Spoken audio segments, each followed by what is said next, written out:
I've been really praying about what to share with you guys today, and I wanted to share the story of Lazarus, because this next generation, our Lazarus generation. Lazarus means God has helped, and before Jesus had to raise him to life, his name already declared, Jesus is going to show up in his life, right? Isn't it amazing? And then Martha, a little later on, puts the perfume all over Jesus' feet, and that scent is throughout the whole house. And that's what happens when you activate this generation. But I'm not going to tell you about that. And then I wanted to tell you about Philip and how he met the eunuch and how God prepared him to meet the eunuch. That was an incredible journey and such cool parallels. And he gets into the desert and he meets the eunuch. And I wanted to show you what it takes to be prepared to encounter the eunuch, the next generation, and how God prepared Philip with something to give the next generation. It wasn't just show up, I'm Philip, you need to listen to me. Wow, it was great, but I'm not going to tell you about that. And then I was going to tell you about David and Goliath and how Saul had a change in perspective. He was like, no, you can't go and defeat Goliath. No, don't be ridiculous. And then all of a sudden he says, yes. And we think it was because David was just nagging. And no. He had a shift in mindset all of a sudden. And you know what's so beautiful? When we have a shift in mindset, David is the next generation. David ended up having to slay the giant that the previous generation was supposed to slay. Right? But you know what was so cool? When Saul had a shift in mindset, the first thing he says is, here, take my armor. And if he had learned something else, if he'd been a little bit more in tune, it's okay, he had a change in perspective, he would have said, here, I have 5 stones for you. And David wouldn't have had to go and collect them. Isn't that great? But I'm not going to tell you about that either. So, because none of you need a sermon, so I'm going to do a really fast, deep dive into some stuff that is heavy in terms of data and statistics, because I'm praying that God would just stir your hearts with one thing and a way to go after a generation that maybe you haven't thought of and experienced. And so that's where we're going to go. You okay with that? You say that now, but you don't know where I'm going to go. So instead, I'm going to tell you this is your choice. You can do something good for good results, or you can have bad results. It's the call and the choice is yours. Okay, so I'm going to tell you a football story instead. Any football fans? I work with the Philadelphia Eagles, so all the Eagle fans in the house, where are you right now? Oh, now you're talking. I was just at training camp. We're looking mighty fine. So in 1905, listen to the story because it's really meaningful. In 1905, Teddy Roosevelt, who was the president at the time, was going to cancel the game of football because of how violent the game was. You see, there were 157 critical injuries and 19 deaths directly as a result of how violent the game of football was. Did you guys know that? Write it down. And so he did what any good leader does. He said to the coaches, because he got all the coaches together because his son was about to go to Yale, and he said to the coaches, I want you to try harder not to get our athletes injured or killed. And you know what happens when you tell a leader or anybody try harder? Nothing. Nothing happens. And so in 1906, they introduced a new rule to the game of football. This rule was the forward pass. Like, who knew there was never a forward pass in football, right? And so what happened was this. People would say in 1906, that is not football. Now they're going to start throwing the ball around the place? Are you kidding me? Can you imagine football with no forward pass, and now they're like, no, we're going to add a forward pass. And everybody's like, what are you talking about? Why would you do that? Right? Come on, people. They introduced the forward pass. September 1906, first game of the season, the college season, St. Louis University is playing against Carroll College. Carroll College today is Carroll University. And St. Louis has a brand new coach. Eddie Kochums is his name. And Eddie arrives, first game of the season for the entire football league. And he has a quarterback whose name is Robertson, who's never thrown a ball in a game because you weren't allowed to. Chaos is about to unfold, right? And so the first play of the game, St. Louis has the ball. Do you guys know what the green dot is on the helmet? Come on, I'm teaching so much today. You see, the green dot means you can speak and you can hear the sideline. They mic you up today. But no, back then, they didn't have a green dot. They hardly had helmets, right? And so he looks over to Eddie, and Eddie gives him the sign for the forward pass. First play of the game, first play of the brand new season, first play. He drops back and he throws the ball, and it lands with a thud on the ground. Now, we think that's okay, but when the rule first came out, an incomplete pass was an immediate turnover. Whoo!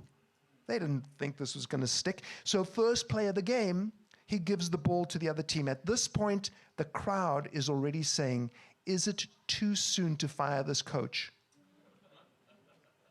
Think about that for a moment. Like, what is he doing? Brand new coach, that's what he comes up with? It didn't take long. They got the ball back. Second play of the game. Oh, bold. He calls a forward pass. This time, Bradbury drops back and throws the ball and reaches the outstretched hands of a guy by the name of Jack Schneider, who catches the ball and runs into the end zone for the first completed pass in football and the first completed pass for a touchdown in football. This is where you applaud. Come on. That's an amazing story. It gets better. Listen to this. They go on to win the game 22-0. They go on and have an undefeated season 11-0. They go on to outscore their opponents 407-11. You see, a change in perspective always precedes a change in behavior or attitude. 407-11. Coach number 3, coach number 4, at that point they must have been close to 100 points already. Not one of them had a change in perspective. Not one of them changed their attitude or their behavior. 407-11. So today I'm going to spend a lot of time in that space trying to show you what a change in perspective should and could look like. Because that's what's needed if we're going to go after the next generation.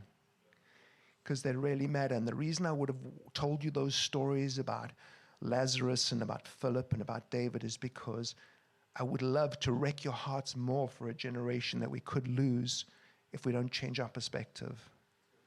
Whew, come on, guys.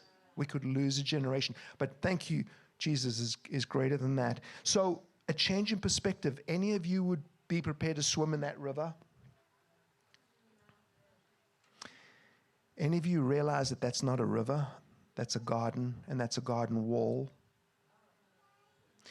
So some cases where people have had a chance to look at this, they would have gone to their grave saying it's a river. Because we believe everything that we think. And today that's a really dangerous place to be. So I'm asking you, don't believe everything that you think. Because it's a garden wall, not a river. Okay, that's where we're going. You ready for that? Don't tell Pastor Cody, but we're going over time. I'm telling you that now. I got a lot to tell you. So, okay, we're going to go really quick. Okay? Where we're going to go today is we're going to spend some time in perspective. I'm going to give you some kind of a download on what next generation leadership looks like. In other words, leading the next generation. And when I unpack that, you're going to see that that's the way you lead everybody. Right? And then we're going to spend a very short time on tools and tales. I'm going to give you 1 or 2 ideas of tools we use, tell you some stories to show you what that looks like. But what I want to say to you now is any one of you can reach out to me at any point, and I'll unpack it in a lot more granular perspective, and I'll show you what the application looks like, because we're just not going to have time for that today. So my heart is first and foremost to give you a different perspective. Are you okay with that? Anybody's birthday today? That would have been amazing, right? I'm like you, I always lie about that. Like, because maybe I get something. Every restaurant, I get a free dessert. Like, I have 70 birthdays a year. Okay, who traveled the furthest to get here? Where did you come from? Indiana. And that's far, is it? How far is that? 10 hours. Darling, we came from Africa. Come on. Like, what are you on about? 10 hours. So I would love to give you this book to read. Would you read it if I gave it to you? Would you? You would? Really? It took 5 years to write. I want you to see how much sweat and blood went into this. Okay? And don't tell anybody, but I wrote it. But actually, Colleen wrote it. So thank you, Colleen. You know what that's like, right? Anybody? Thank you, Colleen, for helping. I'd love you to enjoy that. It's some of the things we're going to talk about today. So this is the journey we're on. Are you ready? Because we're going to go really quickly. We're going to cover a lot of ground. First, a disclaimer. You've got to understand that every human is an individual. Okay, please know that. But what I'm going to share with you today is data that for the first time in recorded human history is global. We have a generation where the data is global, not based on what's going on in Horseheads, New York, which is what previous data really was. So there's a massive shift in what's going on. I also want you to know that this is probably the last generation that there will be data available for, primarily because, actually it's alpha generation, but primarily because data is becoming so specific now that it only matters what you think, right? And so data, which is based on marketing and sales predominantly, is collected so that we can sell you more, right? Now it's going to be very customized. We're already getting to that space. But that data has given us an opportunity to look at a generation. Millennials, where are you? Hello? Do you just not know that you're millennials, or what's going on here? Okay. And any Gen Z in the house? Okay. Millennials was the first generation we really got a lot of information about. We have the silent generation, 77 to 97. For them, it was amazing that the Hoover Dam showed up in their lives. They didn't have electricity, then they had electricity, and all of a sudden the way we live life on a daily basis is different. Oh, sorry. Boomers, where are you? Any boomers that went to Woodstock? Can't we kind of close to, where's Woodstock? You didn't? I met 2 people that went to Woodstock. They wouldn't tell me what happened, but they went. So every generation, there is something so dramatic that changes them, right? So sorry, I went too quickly. The boomers, the microwave and the television showed up in their lives. Think about the microwave. Think about the television. You don't have it now, you have it. Your life is actually different. What you value, how you communicate, how you engage with each other is changed by the way that life is being lived. Then we have these fellows. Come on, where are my people? Thank you. Yeah. This is the greatest exercise that we get, shaking our heads saying, oh man, what's happening to this generation? That's how we exercise, Gen X. So for them, right? Come on, any of you do this? Oh man, what are we? Right, so for us, the PC came home, the Palm Pilot, we had that in our hand. Anybody have a Palm Pilot? I did. Did you do anything useful with it? No. I have no idea what it did, but it was cool. Exactly, come on. I had this cool Palm, right? And so the way that the PC arrives home changes everything because that transition was significant. Then we get to you. Where are you, millennials? You know, there's a couple of books written about you. One of them's called The Selfie Generation. The other one's called Me-lennials. It's all about me. I don't agree. I'm just telling you that that's what these books are. The reason I want you to see this about the selfie generation is I'm going to show you that this started for that generation as a toy, hence the selfies. And now it's a tool. It's no longer a toy. That is a massive, massive transition. So what I'm going to share with you as we keep going through is I'm going to just give you a bunch of nuggets. If you can just take one of these away and figure out what the application of that looks like, that's what you should take away from today, okay? So toy to tool, really big deal. If you understand how significant that is, you'll see the implication of it. So then, of course, we have Gen Z, and basically 30 and under, you're Gen Z. And my book is called Aliens Among Us. I'm joking that they're aliens, get it? Come on. And so there's an alien in the picture, of course. For them, the smartphone, oh, I didn't tell you, millennials, the internet changed their lives, right? For Gen Z, the smartphone, and then for alpha generation, basically 12 and under, AI is changing the world. Here's what I want you to see. Every generation flips on a number of things. They don't just wake up with an attitude that's different. Okay, so I'm setting the scene for something significant here. How do we understand this generation? First of all, please don't ever think that they are just teenagers going through a phase. I was a teenager. I went through many phases. My parents, if they were still alive, would say he's still going through a phase. Here's what's real. Teenagers go through a phase. They go through phases because growing up and being teenagers is intense.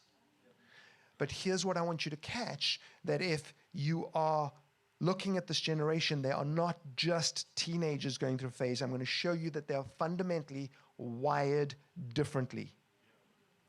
Please know that, because if we are waiting for them to change and start behaving like us, they never will. I'm going to show you that. But every other generation did. That's why we could be forgiven for thinking they will.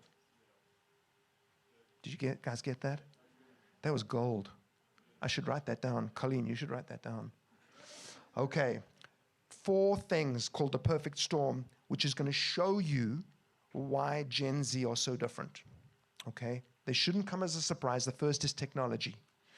And if you look at technology, there's a thing called Moore's Law, which I'm going to explain to you very briefly. But if you think about the airlines, it took 68 years to get 50 million users. The last flight I was on, 50 million people were on that flight with me. Have you guys experienced that recently? The flights are so full. 19 days for Pokemon Go to get 50 million users. And in 2019, Call of Duty, any gamers in the house? Call of Duty, 2019, 100 million users in 5 days. Moore's Law talks about the doubling time of transistors on a chip. Do you know the most expensive company in the world right now, the most valuable company, NVIDIA, because of chips? They are killing this market. Moore's Law says that every 2 years, it will double.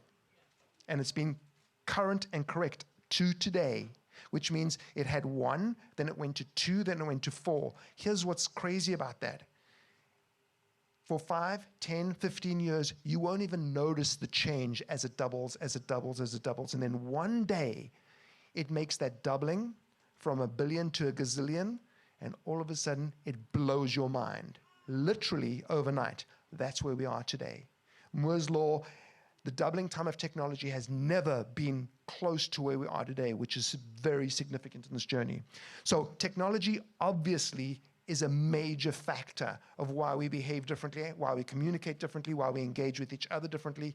It is a major factor. But the second thing is called world news. Anybody grow up petrified we were going to die in quicksand? Where are you? Quicksand death people. I was convinced I would die in quicksand.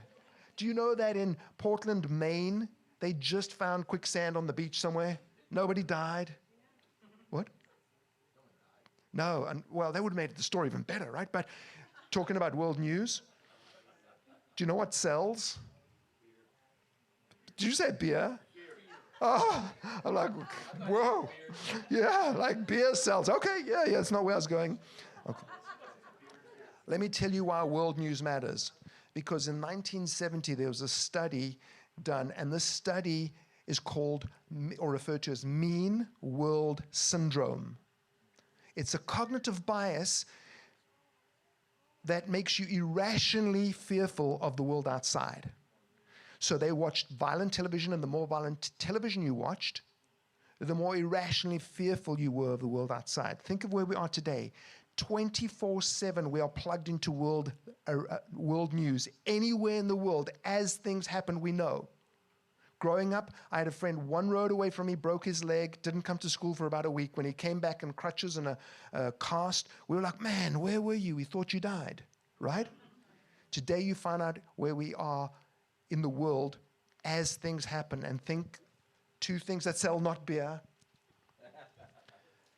Humor and horror are the only two things that sell news. Have you heard this? If it bleeds, it leads. Have you heard that? That's how news works. Any of you watch ABC News? In my family, they watch ABC because of Jeopardy. I'm pointing at her because her and her father, who lived with me, and my son, when he was still there, they were Jeopardy freaks. And after ABC News, Jeopardy would come on, and so they would say, Jim Muir, is that his name? The guy who reads the news, ABC? David. He's got a brother, Jim, and I just made that up, right? And so David Muir would read the news, and so died, this blew up, there's blood and guts everywhere, and the 30 seconds, 15 seconds, 10 seconds before they switched to Jeopardy, and Betty baked a cake. It was delicious. Everything that we see in the news today is horror, and that's why mean world syndrome, and that's why world news influences heavily. We can live in fear or faith. We are being wired to live in fear. Okay. We're living in the safest, healthiest, wealthiest time in recorded human history, and we think we're going to die any minute. And there's data to prove it. Because of the speed I've got to go through today, I'm not going through that data. The third thing, social media. Anybody surprised? It's a language, it's a tool. This young lady at the age of 2, her behavior has already been modified by social media. It modifies everything that we do. It impacts our lives. It's a double-sided coin. It's good and it's bad, and I'm telling you, it just is. We have to navigate how we allow the good and the bad of this to impact our lives. Social media is here to stay. Why? Because that's how we track data and that's how we sell things. So it's going nowhere, no matter how bad it is. The last one is leadership. And I'm not sure about any of you, but this is my parents. They lived in a cardboard box and they had to go walk 10 miles to school in the snow with no shoes, right? Right. Here's what we have uphill. Yeah. Here's what the truth is. That pendulum has swung from micromanaging parents to range-free children. It's supposed to be in the middle somewhere. We're supposed to have responsibility for our children. And as a result, not only parenting, but how leadership looks, there's an epidemic of undermanagement. So those 4 things have changed this generation. In fact, they've formed this generation. So I'm going to share an analogy with you, and I'm going to refer to it as we go through. Everybody who's a millennial and older, you are blue paint. You have a blue lens, and all your life you've looked at the world through this blue lens. Nothing wrong with it.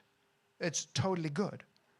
But this perfect storm I've just explained to you, that is yellow paint. And that yellow paint, we slowly pour into the blue paint, and when you blend them, you get green, right? Blue and yellow gives you green. Here's what you've got to see. Gen Z have never, ever, ever been blue. They've only ever been green. Let that land for a second. They have never had a blue lens. They only have ever had a green lens, which is not the same as a blue lens. Here's the other thing. A blue lens is no longer going to be valuable tomorrow because as this paint is stirred, it turns green. We are all turning green. The world we live in is green, and I'm going to show you what that looks like. Okay, so I want to talk to you about stewardship and about humility, because as leaders, that's what it's all about. But I'm going to hold that thought as I share this with you. I'm going to show you one, maybe 2 ways that you can know the world is green and not blue. Okay? So when you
song ever sung for $20 a month. You see, what's happened is we've moved from ownership to access. And what is access? Subscription. We live in a subscription-based society and world. Think about that for a second. Everything is subscription-based. Did any of you ever have Windows and have to load those disks into your computer, those floppy disks, right? It took 40 days, right? There were 1,000 of them. Now you can go anywhere in the world, log to any computer, and you have access to everything. I'm a huge soccer fan. Liverpool playing tonight, 7:30, by the way, against Manchester United. And we just beat Arsenal 2-1 at the Link. I know it's a friendly, but everything counts. There's no such thing as a friendly. And so I'm in Paris, and I want to see Liverpool play. Subscribe to Paramount Plus. Watch. We lost. Unsubscribe. Let this land, people. We live in a world right now where everything is subscription. The green world is a subscription world, which means, what does loyalty look like for Gen Z versus the blue people?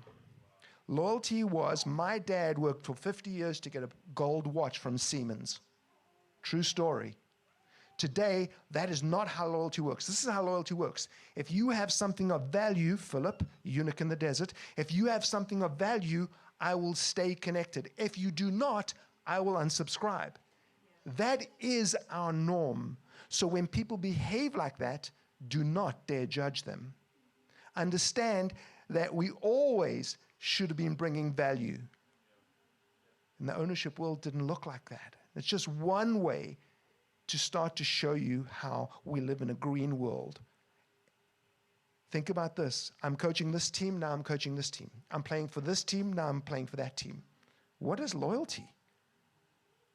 Just as an example. I'm coming to this church? No, I'm not anymore. Why? Because they have mushroom coffee at the other church.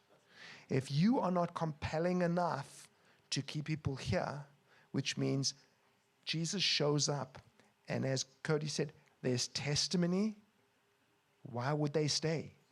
Authentic matters, value matters. It probably always should have. All right, so another thing which is really exciting in the green world is we have access to all information. We didn't have that before, now we do. Which means if you're a blue person, your value is no longer information. The blue people, the professor, the boss, the whomever, they were blue and they had all the information. So when you were learning, that legacy wisdom and information and knowledge would be passed down. Now we have a generation that has access to all information. So guess what they don't need from people that are older than them? Information. Because they can find it all, and they do find it all. The only way you bring value to their life, Philip, eunuch, is application. You have some information in your hand, eunuch. Would you like me to show you what that application looks like? This is how you win with the next generation. It's not, I know everything, come and listen to me. It's like, what do you know? Can I help you apply that? Well, why would I ask you to help me apply that? Well, because this is who I am and what I've done. Okay, I'll subscribe. And if you are what you say you are, I will stay subscribed. But if you're not, I'm out of here. And if I'm out of here, you'll never see me again. The world is green, turning green, and we need to turn green with the world. Here's one of the ways that you will start to see the green world show up, where there's a generation who are going to come with solutions that we've never had before to a problem we thought we'd solved. Get ready, because that's a solution. It may not have been the intent, but that isn't the point. This is a smart generation, and we celebrate them on so many levels. Okay, so perspective. So I'm going to show you a couple of things to just dive down a little bit further. If our perspective doesn't shift, we will never solve the conundrum of how to reach a generation in a meaningful way. And that's why I told you right at the beginning, part of this, when you understand this, applies to every generation, because Gen Z have just given us the tools and the insights as to what it looks like to lead in the green world. Remember, everybody's turning green, whether they like it or not. This is the way to lead a generation and every generation. So The first thing you need to see around this space is there are 4 muscles that are really weak in Gen Z. In fact, these 4 muscles are actually also muscles that are becoming weaker in all the blue people as the blue people turn green. And why are they weak? Because the green world does not require these muscles on a daily basis like it did in the blue world. Are you guys tracking? Please don't think blue means blue collar. Don't think green means eco-friendly. I already explained to you. Blue is the old people, green are the young people. The world's turning green. Everything is different. I saw that. I saw that little nudge right there. The first muscle that is weak, problem solving. The world we live in now does not require us to problem solve in the way we used to. And as a result, this is a very weak muscle, which you have to strengthen. The second one is communication. 35% of Gen Z's communication, they're digital first, by the way. 35% of the communication is digital. It's never going backwards, so we have to learn what communication looks like. And it's not just talking, it's not just body language, it's the whole frame of understanding and communicating and bringing value. That's the second muscle that's really, really weak. The third one is perseverance, which is different than problem solving. Perseverance, desperately weak. Have you guys seen that yet? Have you felt that yet? Desperately weak. And the fourth one, gratitude. We have a globe that is very, very ungrateful. Do you know that where there's gratitude, that comes out of humility? And where there's humility, the kingdom of God cannot resist. Right? Humility. We have a generation, we have a globe that is really low on humility, really low on gratitude. And those 4 muscles, the reason I share them with you is that 65% of the kids that are in 7th grade today, started 7th grade this year, 65% of them are going to work in jobs that don't yet exist. We don't even know what they are. Think about that. So how do we prepare our kids and our youth for that? You take those 4 muscles and you help them grow those 4 muscles, because that is what will help you navigate an uncertain tomorrow. Not fear. That doesn't help, right? Okay. There are 4. I'm going to only touch on 3 because one of them is fear. That's the 4th one. Spiritual giants that this generation specifically is navigating. They are fatherless. Do you look at the data on fatherless homes? It is desperately scary. Not only in crime, in drugs, in all those kinds of things. And in this case, it's specifically talking about the father in the house. But it's not just about the father. It's about parenting in a meaningful way, because there are families that have mom and dad in the house and they don't parent. It's just the same as being fatherless. Fatherlessness, and if you think about God the Father, if you don't have that connection, how can you have any hope? It is frightening. It is frightening on a global level. So fatherlessness is one of the biggest spiritual giants that they have to navigate. Plugging them into God the Father is critical. The second one is identity. We spoke about that a little last night, or we heard it being spoken about a little. Now, if you're not plugged into God the Father, how can your identity be secure?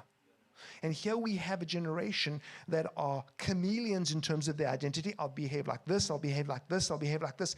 It's okay being able to relate to different people. But if you don't truly know who you are, you're in a process of always becoming, which is very dangerous.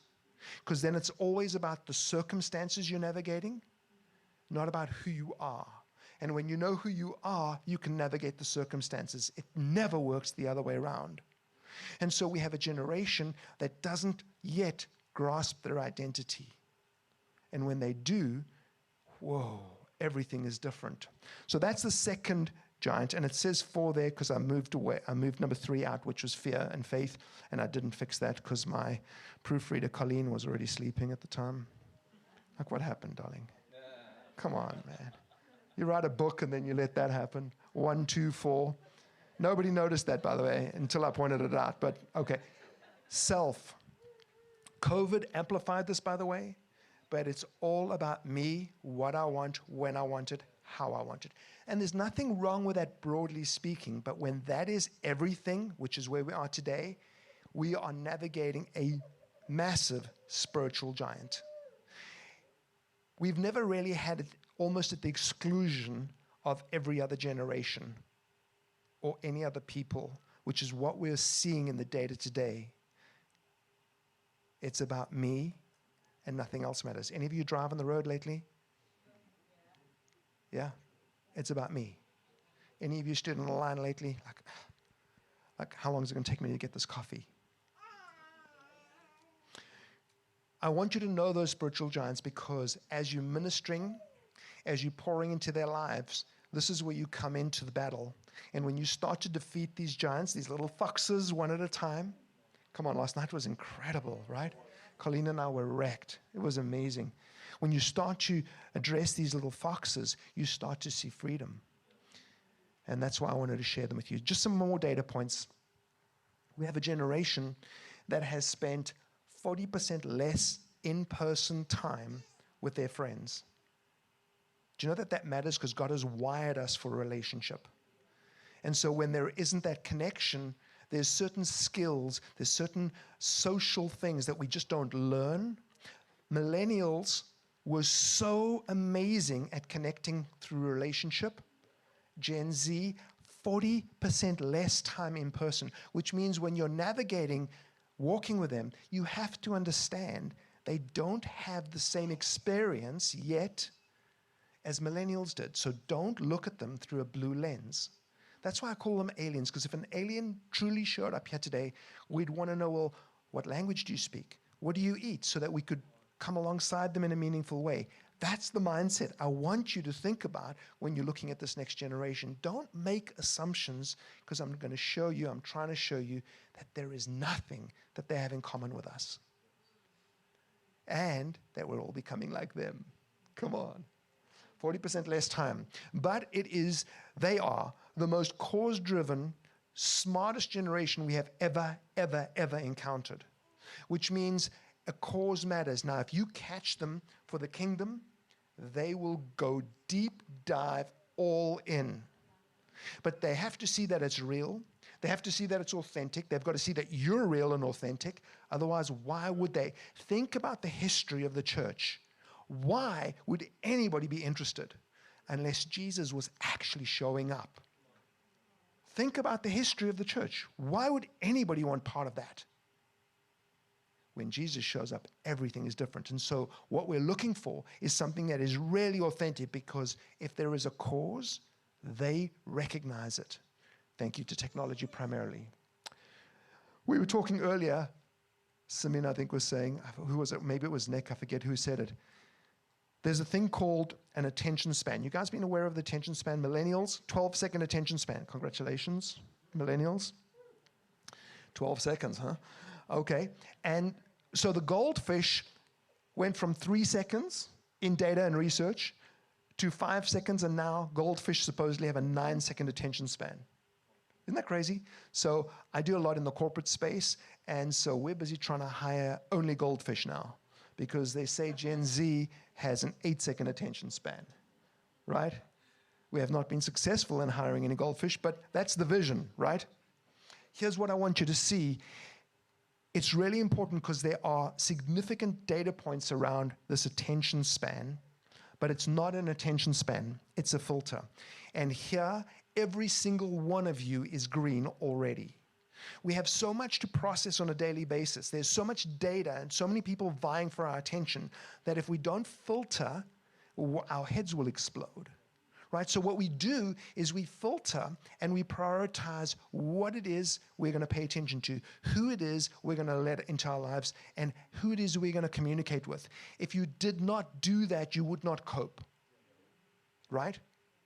And so it isn't an attention span, it's a filter. And if you can get through someone's filter, you have them as long as you are compelling and bring value.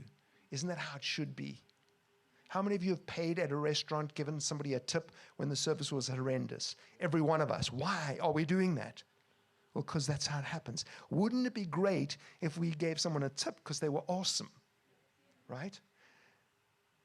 That's what this 8-second filter does. If you have value, if you're authentic, we're going to let you through into our filter or through our filter.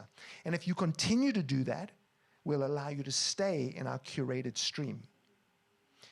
If not, you're out, because I only have so much bandwidth that I have available to me. We're all green there. And this is called the permission economy. Any of you have young children under the age of maybe 15, something like that? Let me explain to you very quickly that permission is the only way for you to lead your children. It's not about because I said so. When you have a permission-based lifestyle, you're leading people with the right motive. And it causes you to put your heart in the place where you can lead them in a meaningful way. When people do what you tell them, you will never have the same kind of influence as where you have permission to speak into their lives. Permission-based economy. I'm going to move it up a little bit. Next-gen leadership. This is the good stuff. Okay. This is what leadership looks like. I'm going to take you through each of these things, but we're going to start off with just the concept and understanding that growth is what we want. We want to grow our businesses. We want to grow our church. We want to grow the kingdom. We want to grow the people that are involved in this journey. Yes? Okay. So we're going to start off with relationship, which is at the bottom, and we're going to work our way up. Relationship is so important because if you recognize that without relationship, there is nothing. Why do people come to youth? Why do people come to church? Not because of the sermon, not because of the praise and the worship, because relationship is how God has wired us. Relationship is everything. It doesn't mean we have to have lunch together every day. It means you have to be sincerely motivated to care about me in this journey. Relationship, there's a thing called comitatus connection. I'm not going to unpack it today, but relationship matters more than anything. And relationship with something else called trust is the foundation of this DNA strand. So where there's relationship and you can build trust, the relationship grows. How do you build trust? By doing what you say you're going to do, by being authentic and being real, by being set in motives in a way that your motives are not only clear but are real. And we have to be hard with ourselves to figure out what motives look like. The more trust there is, the more relationship grows. But trust is a fickle thing. Cross me once, maybe I'll never trust you again. Especially if it's that trust fall thing. You know that trust fall thing and people are supposed to catch you? Hey, let's just try it one more time. No. Trust is a really important part, which leads to something called transparency. So here's why trust and relationship matter. Because if I really, this is leadership stuff now, okay? If I really care about you, I want you to grow, and I will come alongside you so that you grow. That's your job as a leader. If your people aren't growing, you're not leading. Transparency allows you to say, hey, you can't wear that. Hey, you can't say that. Hey, here's an area that you're weak in. I want to help you grow in that area. Here's an area you're doing really well. How do we amplify that? That's what transparency will allow you to do. But you know what happens when there's no relationship and you try and be transparent with someone? They will be offended. How dare you say that? That's why transparency only works well when there's relationship and trust. If you learn anything, number 5 and number 4 is what we're talking about today. Transparency leads to accountability. Because I'm being transparent with you about what I'm trying to do with you, I can hold you accountable. And if you can just take one thing away today, accountability is everything. If you do not have somebody running with you, holding you accountable, you are missing out. Here's what I want you to see. You could be amazing in just about everything that you do. But I want you to tell you now that in Jesus, there is a place for you to be better than you are now in every area of your life. Did you know that? You can be a 5 out of 5 right now in leadership. I can tell you now that there's a place where God will call you greater than that. But you have to be humble, and humility leads to accountability. So when you hold yourself accountable, there's a place where you can be a better leader than you are today. Recognizing that, do you know that 20 out of the 42 parables talk about standing in front of God, judgment day. And at that time, he will say to us, what have you done with what I've given you? Did you steward what I've already given you? Oh, I just got goosebumps everywhere. Here we go, guys. Did I give you 10 talents and you turned them into 20? Or did I give you 1 and you buried it? You right now have everything he trusts you with. So if you want more than what you have today, you better learn how to steward it well, because then he will trust you with more. And at some point, you will stand in front of him and he'll say, what did you do with what I gave you? Do not let him say, depart from me.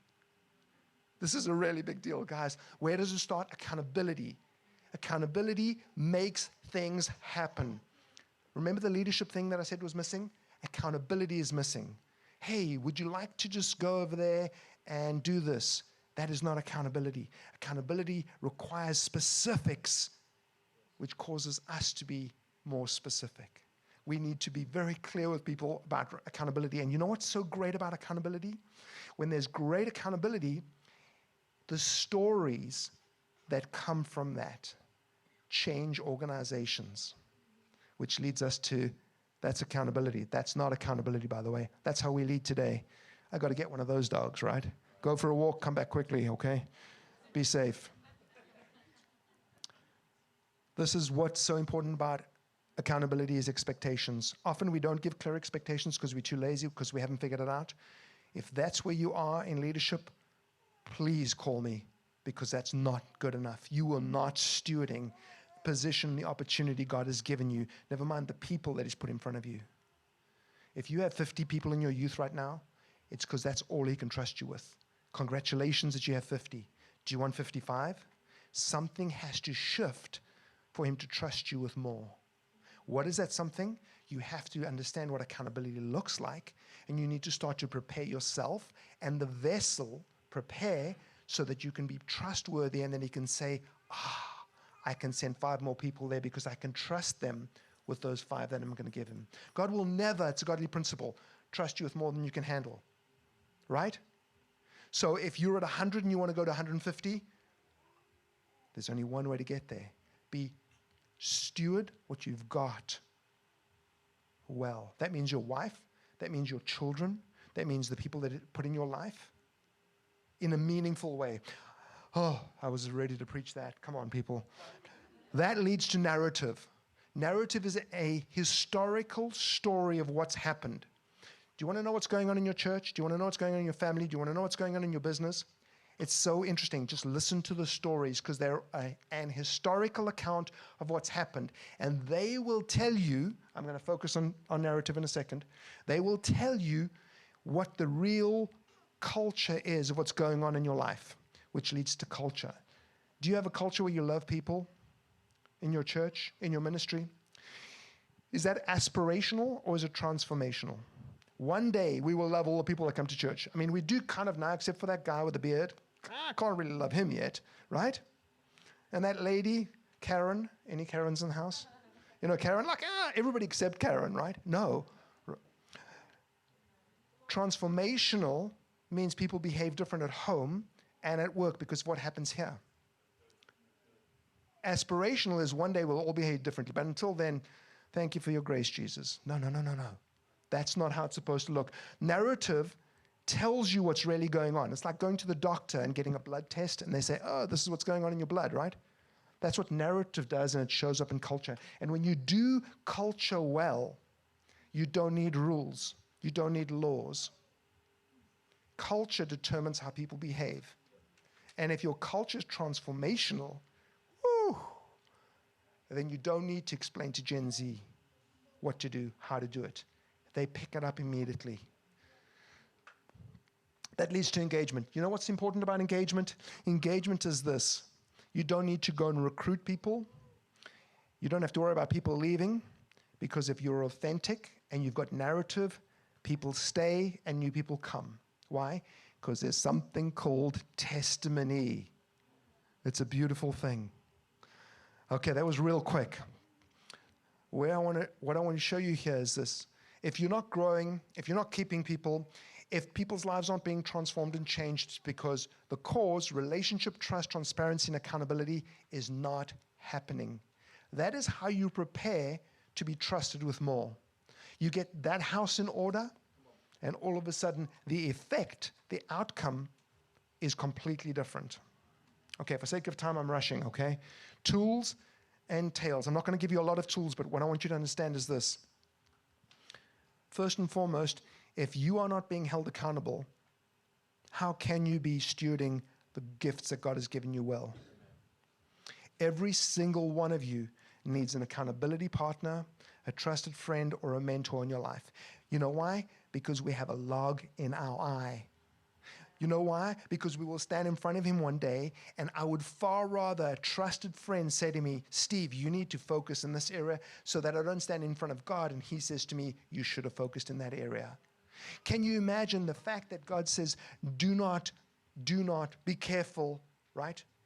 Why? That means there is a chance that we could believe something that's not accurate. There is a chance we could be a 3 out of 5 instead of a 5 out of 5. God's given us that sense. And having accountability and someone around you to do that changes everything. The humility that it requires is incredible.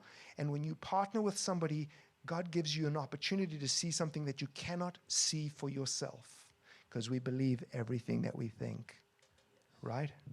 So as a result of that, we have a mentoring program that we put through. I use it in every business that I'm working with. We use it at our church.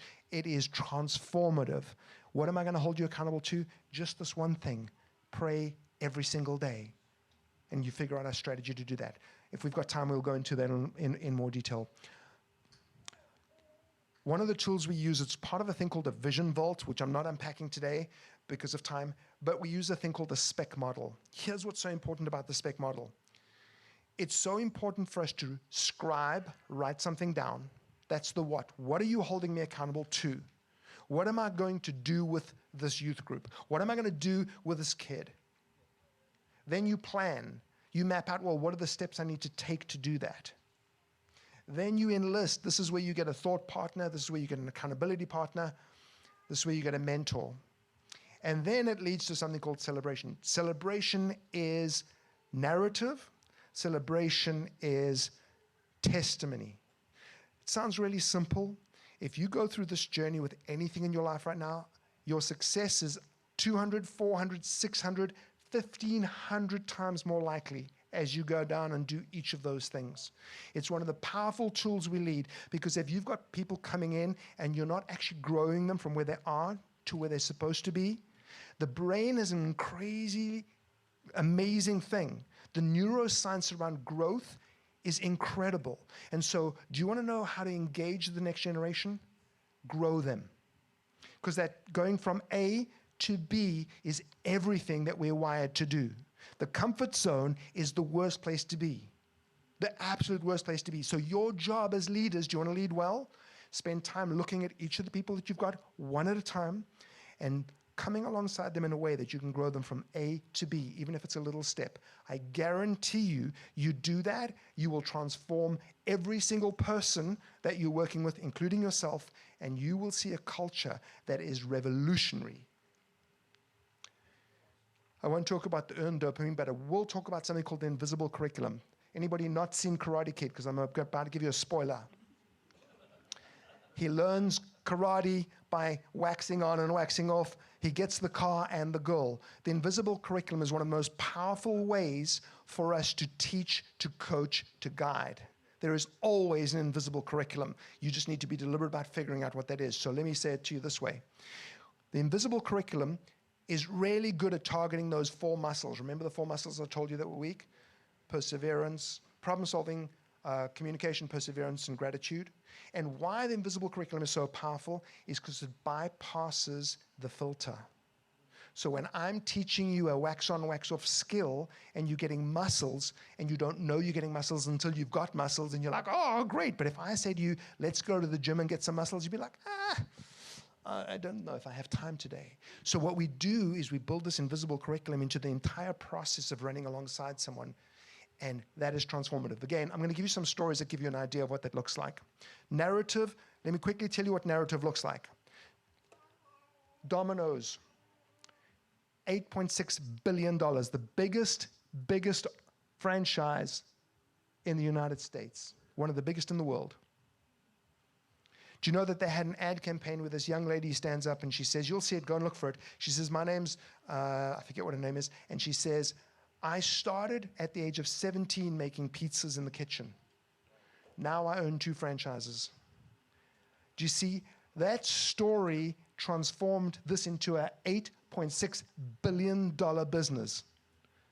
Because narrative is everything. What it did was it changed the story of what it looked like to work at Domino's.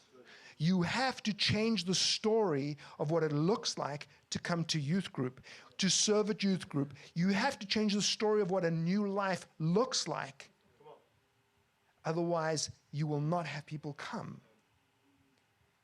And you've been called to see people. You've been called, listen to this, 95% of the franchise holders of Domino's were drivers and pizza makers in the kitchen. 95%. Do you see what their culture is? Transforming lives from making pizzas to being franchise holders.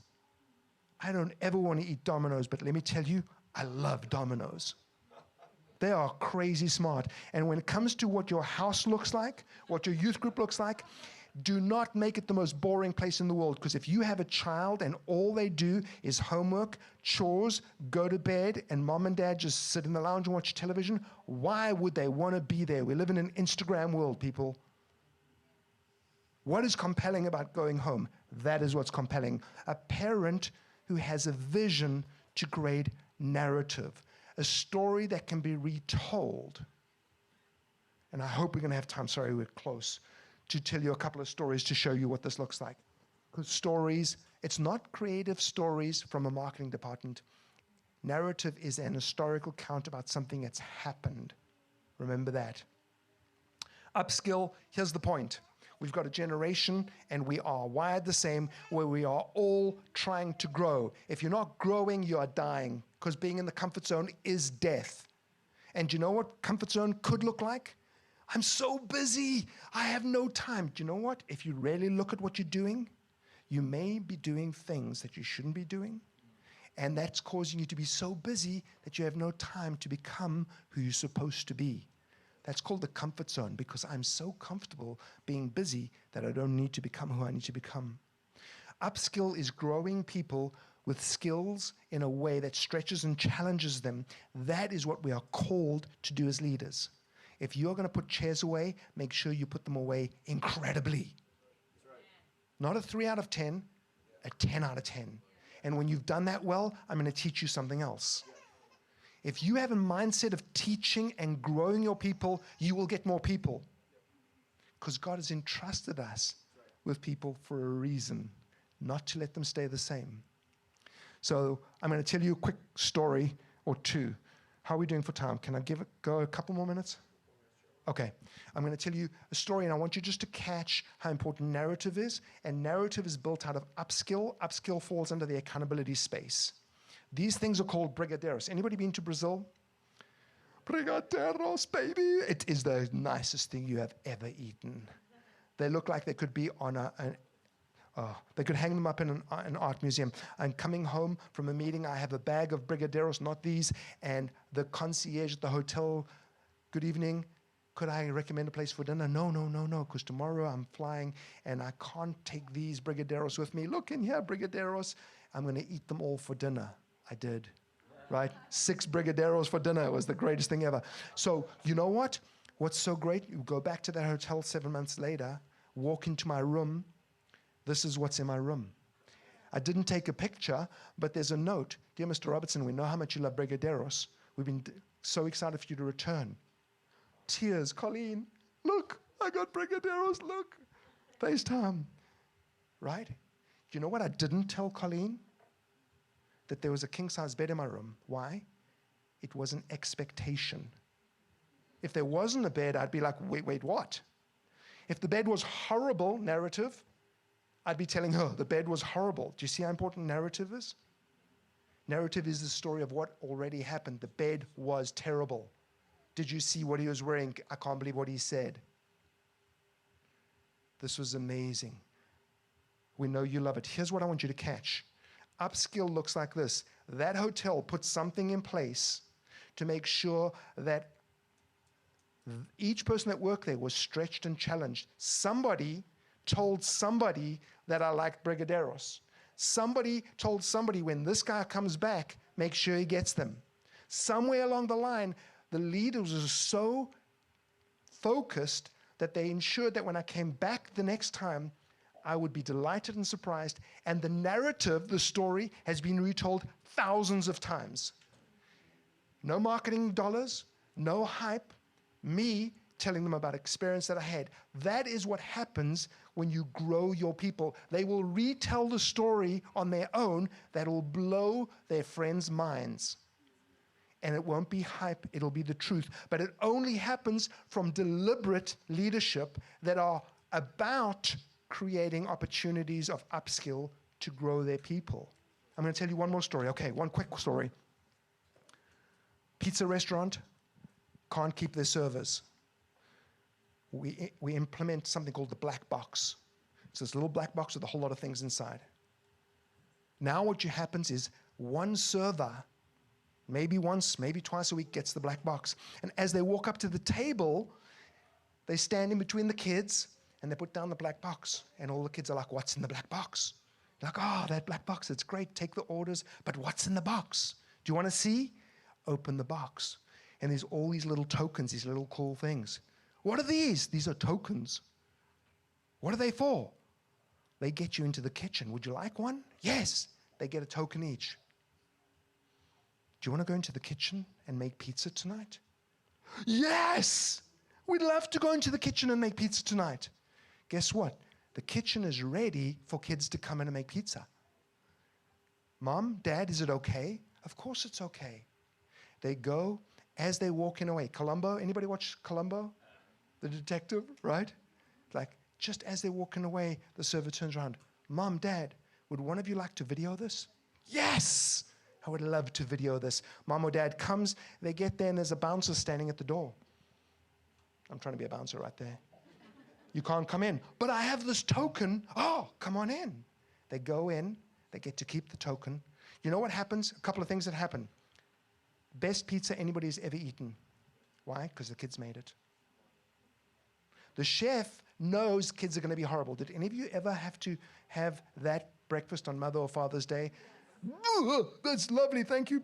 Right? Because it's so gross. The coffee they made with something, the cereal that they added, yeah, the eggs that didn't get cooked, that kind of stuff. They make sure the pizza's great. Not only is it the best pizza ever, everybody that they know got a copy of that video.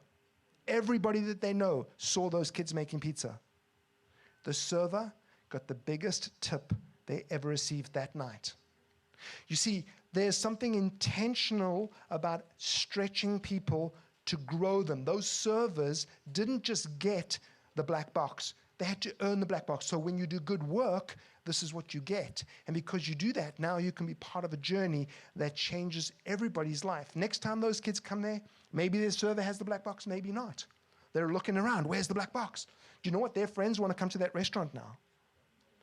Do you see? You have to be really intentional about leading to stretch and grow just one person at a time. Because if you teach one person, stretch and grow them, they behave differently. And when they do that, everything is different. And the stories bubble up by themselves to narratives. And those narratives define your culture. They do your marketing for you. They bring the people to you that you're going after. Because guess what's happened? God is starting to trust you with more. Because what He's given you, you are stewarding well. Okay, so we're way over time already. Please know this. Can I pray for you guys? Is that okay? If this has been really fast, and I've left out so much you have no idea. If I can help you in any way turn this into a practical, actionable item for yourself, reach out to me. Cody has my information that you can get it from him, okay? I would love to help you think through, because our calling is to steward just one that God's given us better than we did before. This is not about everybody. This is about the one person God puts in front of you for that moment.